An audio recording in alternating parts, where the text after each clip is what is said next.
Good morning, everyone. Come with me today as we step into one of the greatest monuments ever built. This is the Colosseum in Rome, Italy. Although I arrived early to avoid the peak hours, there was already a long queue at the entrance. Now the gates open, and the exciting moment begins. People from all over the world have gathered here, each with their own story, yet all deeply drawn to the same place. Now, please follow me through these massive stone arches. Nearly 2,000 years ago, Roman citizens used these entrances. At this moment, people raise their cameras and slow their pace, because everyone can feel this. This is not just an entrance, but a passage to history. As we stepped inside, the light began to dim. The temperature plummeted, the walls seemed to press down on us, and even the sounds changed, echoing with our footsteps. These corridors were once where gladiators waited and prepared for perhaps the most important moment of their lives. You could almost feel the tension that once permeated this place. Then, the space suddenly opened up. Suddenly, you were no longer in a corridor, but in the Roman Colosseum. Magnificent and breathtaking. This was where history unfolded before tens of thousands of spectators. But the real story lies beneath your feet. Looking down, you'll see a labyrinth of tunnels and chambers, a hidden world known as the Hypogeum.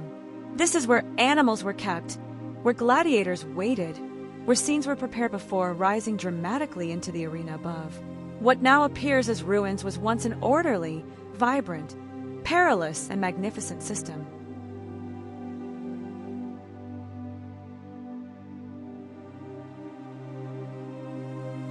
Let's move to the upper level. The perspective is completely different.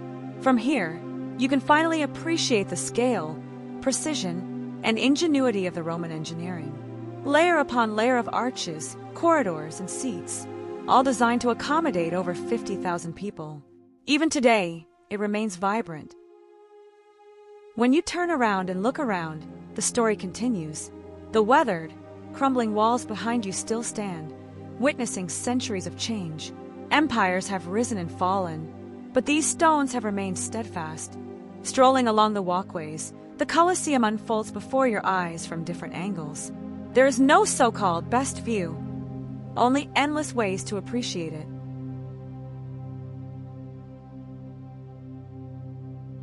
As our tour drew to a close, we began our return journey.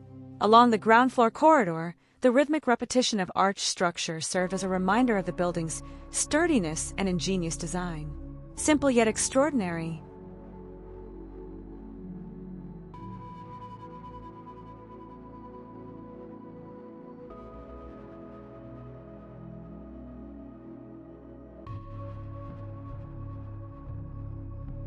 As you stroll through, the subtle details gradually become clear.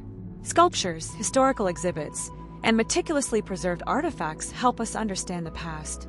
The stories told in these tranquil corners are just as breathtaking as the arena itself. Each sculpture has a detailed description, even in 3 different languages.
Now we're back outside the magnificent Colosseum, but I feel my perspective has shifted.